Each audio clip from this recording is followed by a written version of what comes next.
Audiobook de Kate Atkinson Boehm, A Cura pelo Poder do Novo Pensamento. Capítulo 1. O que é a cura pelo novo pensamento?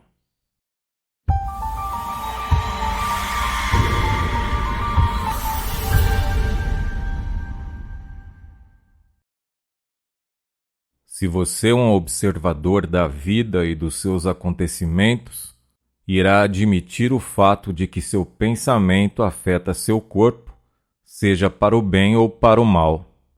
Você terá consciência de que a preocupação, o medo e a ansiedade diminuem a ação do seu coração, afetam a sua circulação, lhe dão dores de cabeça, neuralgia e outras doenças. É dito que uma repetição constante do pensamento de preocupação, atingindo sempre as mesmas células cerebrais, torna o tecido celular tão fino que finalmente o rasga, geralmente resultando em morte. Ainda que o resultado não seja tão grave, uma preocupação constante resultará em um feitiço de doença, que é um sinal do esforço de conservação da natureza, pois transfere a preocupação para um outro canal que direciona a energia para um tipo diferente de células cerebrais, eliminando a preocupação antiga completamente, pois a doença muda o foco da antiga preocupação emocional e o traz para ela, fazendo com que nada mais importe a não ser se livrar da doença. Esta é uma pequena amostra dos vários efeitos nocivos do pensamento sobre o corpo.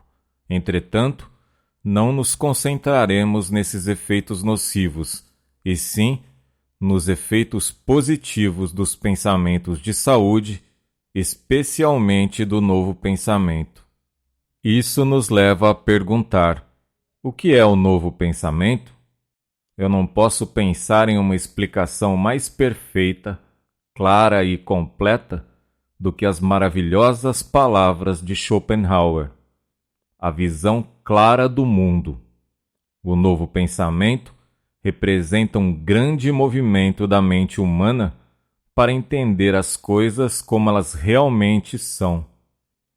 Desde o início da vida humana, com os nossos mais antigos ancestrais, temos experimentado uma longa e dura viagem de exploração e descoberta, sem nenhum manual explicativo a não ser a dor ou o prazer. Eu acredito que instintivamente o homem sempre procurou pela verdade, mas a encontrou de forma oculta. Assim nasceram suas falsas crenças. Na evolução do germen da verdade, que existe em cada falsa crença, está o avanço para a visão clara do mundo. Nós não podemos imaginar o que esta terra representava para o homem primitivo, mas sabemos que ele havia sob o domínio de forças cruéis e sombrias, sempre armadas contra ele na luta pela existência. Agora, em sua visão clara, ele vê essas forças como aliadas, todas trabalhando em direção da sua evolução e todas contribuindo para a saúde, alegria e bem-estar geral. Esses estados de corpo e mente não podem ser trazidos do exterior. Eles devem ser trabalhados de dentro para fora, assim como uma aranha tece sua teia fora de sua própria substância. Deus não confere alegria ao homem como um presente não merecido. Ele traz alegria ao homem através da demanda divina. Quanto mais o homem aumenta a sua inteligência, mais ele atribui o pensamento a uma força poderosa e oculta, mas de certa maneira, nos significados materiais, elas são evidentes, enquanto no campo do pensamento o mecanismo é invisível e intangível. Como um pensamento age sobre os nervos e músculos do seu corpo, causando o movimento? Quem já viu um pensamento agindo tanto no músculo quanto no movimento? Ninguém nunca explicou este mistério, mas ainda assim, todos aceitamos este fato. Não porque os cientistas tenham nos explicado, mas através da nossa própria experiência.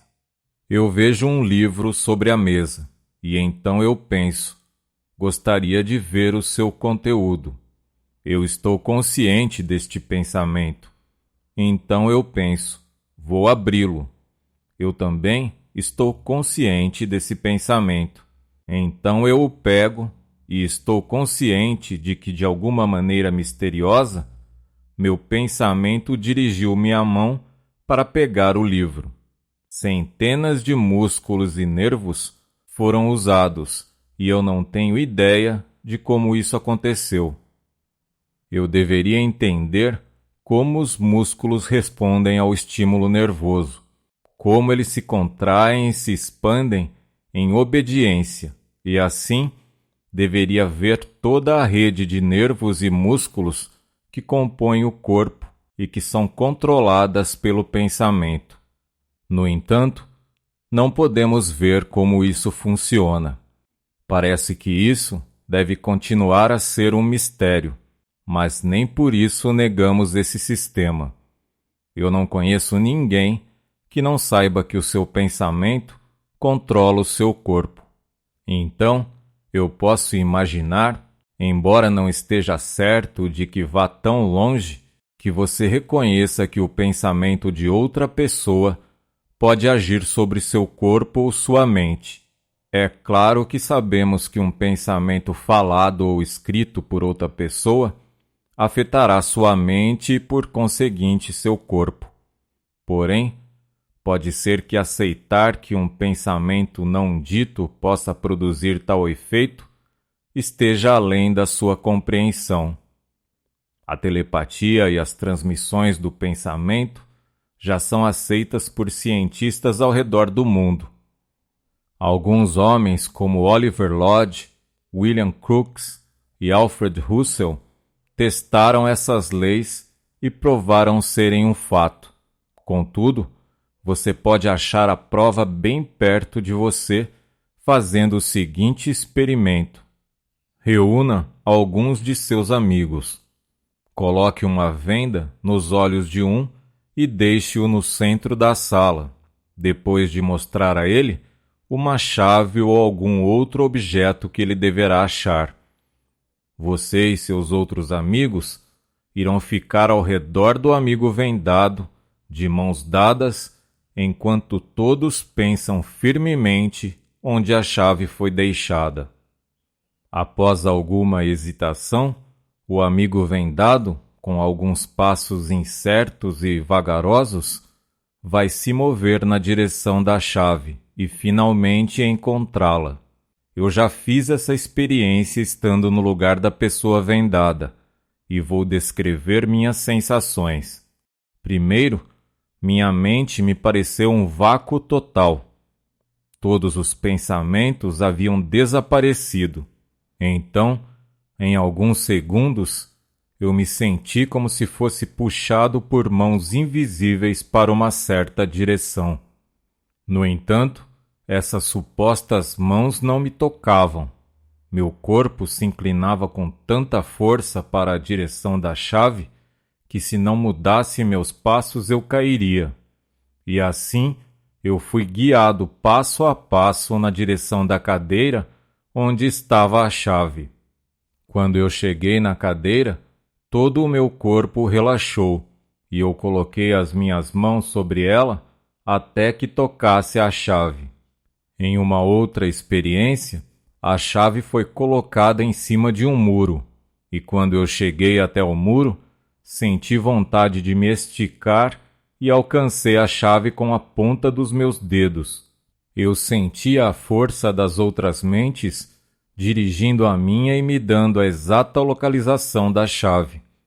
Eu poderia ter imaginado: a chave deve estar na cadeira ou a chave deve estar em cima do muro. Mas a verdade é que minha mente era um vazio. Eu fui simplesmente impelido a me mover na direção certa, sem saber exatamente como. Me pareceu que aquelas mentes concentradas agiam sobre meu corpo diretamente, sem passar pela avaliação da minha própria mente. Para mim, foi uma prova conclusiva de que o pensamento de uma pessoa pode agir diretamente no corpo de outra. Há um grande hospital na França chamado La Salpêtrière. É um dos hospitais mais antigos do mundo. Se estende por vários acres e é composto por 5 blocos. Nesse hospital, os pacientes são tratados basicamente com o poder do pensamento, usando a sugestão hipnótica. Eles realizam coisas que você dificilmente acreditaria se não fossem feitas por médicos com grande reputação e pelo apoio dado por este famoso hospital. Deixe-me dar um exemplo do que era feito com esses pacientes em estado hipnótico. Eles derramavam um pingo d'água na pele do paciente, dizendo que era óleo fervente. E então, de repente, surgia uma bolha. Como você acha que um efeito como esse era produzido? Parece misterioso, não é mesmo? Mas como era feito por médicos experientes num hospital de grande reputação, fica muito difícil duvidar. Eles também pegaram um inseto chamado mosca da bolha, cuja secreção provoca bolhas na pele, e dividiram-no em 3 partes iguais. A parte 1, eles colocaram no braço direito de um paciente em estado hipnótico. A parte 2, colocaram no seu braço esquerdo.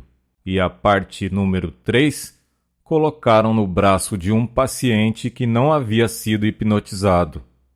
Feito isso, o médico disse que a parte 1 não ia formar uma bolha, e não disse nada sobre as partes 2 e 3. O resultado foi que a parte 1 não formou uma bolha. Eles chamaram aquilo de sugestão negativa, o que queria dizer que o poder de formar bolhas foi retirado da parte 1, enquanto permaneceu nas outras 2 partes. Eu disse que o poder de formar bolhas foi retirado da parte 1, mas talvez fosse mais correto dizer que a pele do paciente se tornou positiva contra a ação da substância que forma as bolhas. A substância se tornou negativa contra a pele do braço do paciente com a parte 1, mas formou bolhas nos braços com as partes 2 e 3.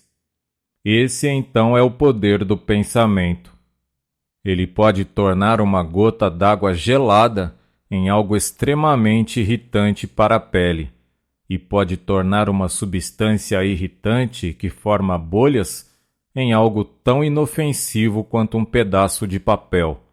Quando você compreender que a água gelada, através da sugestão, pode formar uma bolha, você não duvidará do poder do pensamento sobre as secreções do corpo. A cura através do novo pensamento não se trata da sugestão hipnótica. Eu apenas usei esse exemplo para provar o poder do pensamento.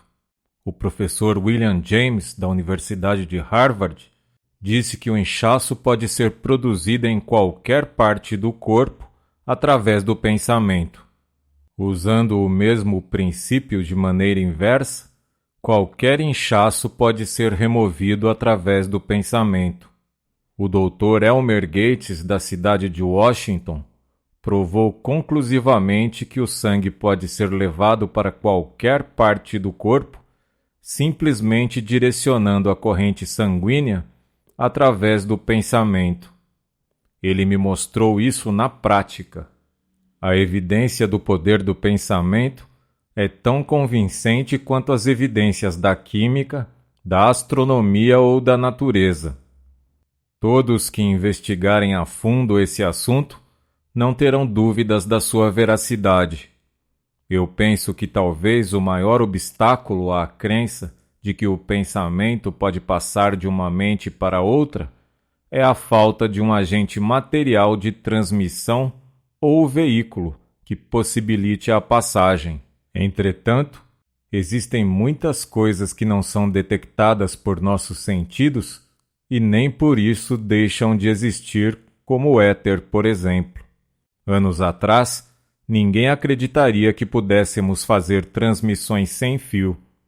Ninguém acreditaria que uma mensagem fosse enviada de Nova York a Boston ou qualquer outro ponto do planeta sem fios. Da mesma maneira, uma mensagem pode ser transmitida através do éter de um curador para um paciente.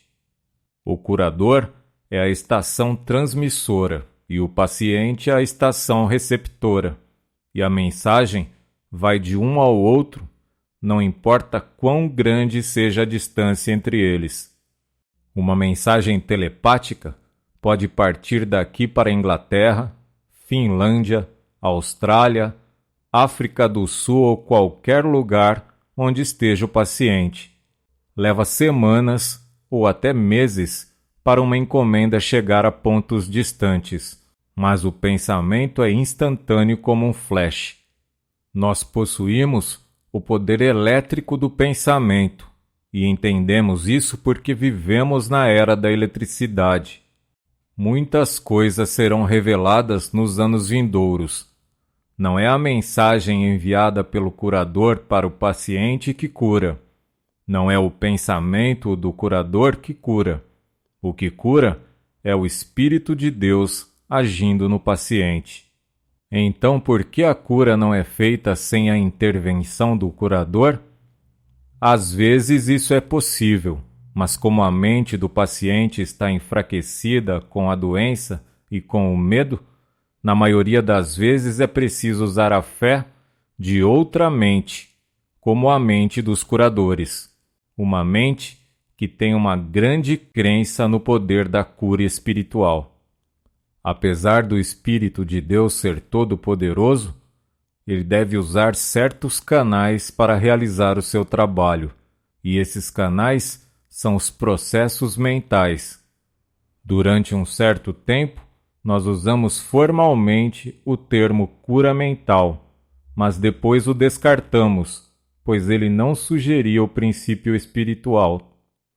Os processos mentais se tornam ineficazes e automáticos, a menos que estejam carregados com a vida do espírito, de um modo que eu mostrarei no capítulo seguinte.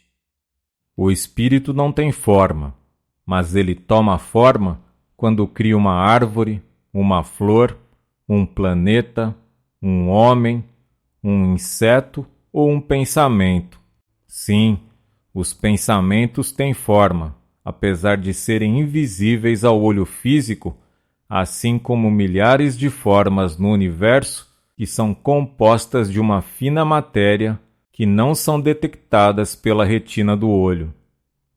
As formas pensamento têm vida e inteligência e fazem um maravilhoso trabalho curando doença e tristeza. Os pensamentos de fé vão do curador para o paciente e aumentam a fé do paciente. Então, dessa maneira, o curador é um instrumento na ação da cura. Mas o que eu quero que fique gravado em sua mente é o fato de que você está tão próximo do poder divino da cura quanto o curador. E se você aprender como abrir os canais do pensamento para esse fluxo, a cura fluirá diretamente de Deus para você.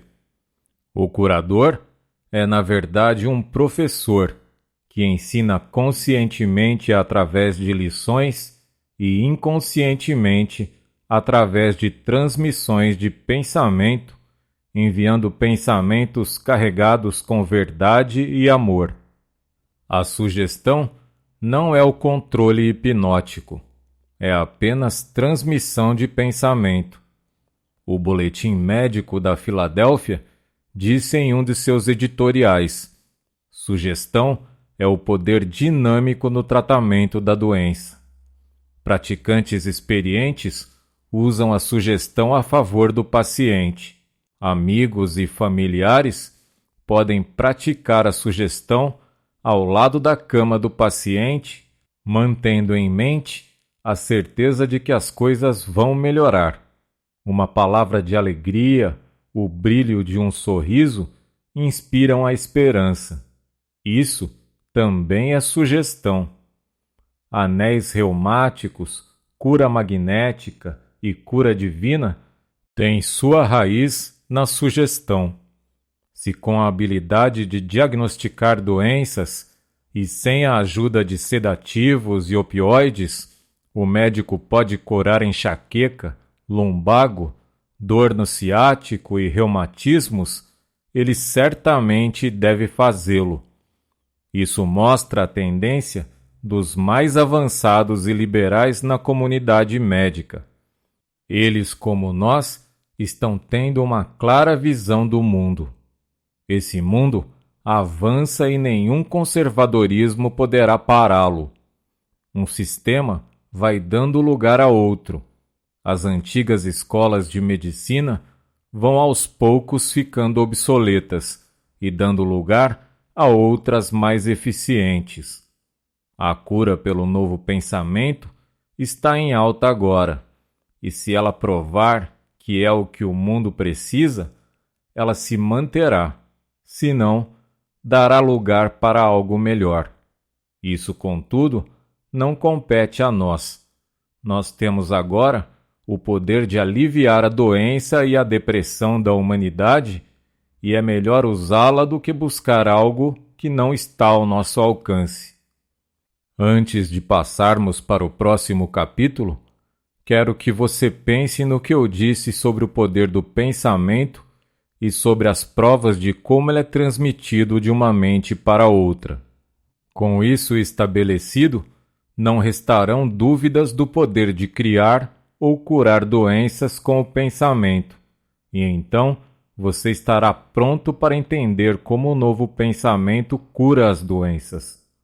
O novo pensamento cura porque tem uma visão clara do mundo, enxerga o universo governado pelo amor e pela inteligência, e dessa maneira nada pode dar errado em nossas vidas por nós mesmos. Ele vê na doença, tristeza e adversidade anjos lutando à noite contra o mal, e quando partem ao amanhecer, deixam com o paciente uma bênção. O novo pensamento nos mostra que nosso poder está dentro de nós e que somos templos onde o Espírito Santo reside. Ele nos ensina que Deus não está separado de nós, sentado nas alturas, como uma deidade vingativa, nos mantendo no pecado e criticando nossa alegria. Nós dizíamos no passado que Deus é amor, mas não tínhamos uma clara visão desse amor. Senão, não atribuiríamos a ele crueldades que mesmo um pai humano amoroso seria incapaz de infligir a seus filhos. O novo pensamento está retirando este peso da alma humana. Daí vem seu grande poder benéfico de cura. Nenhum homem pode ser realmente saudável quando é oprimido pelo medo ou quando pensa em si mesmo como um ser fraco, lutando contra forças maléficas e gigantescas. Ele deve ver a si mesmo como um gigante conquistador, porque ele tem Deus dentro dele.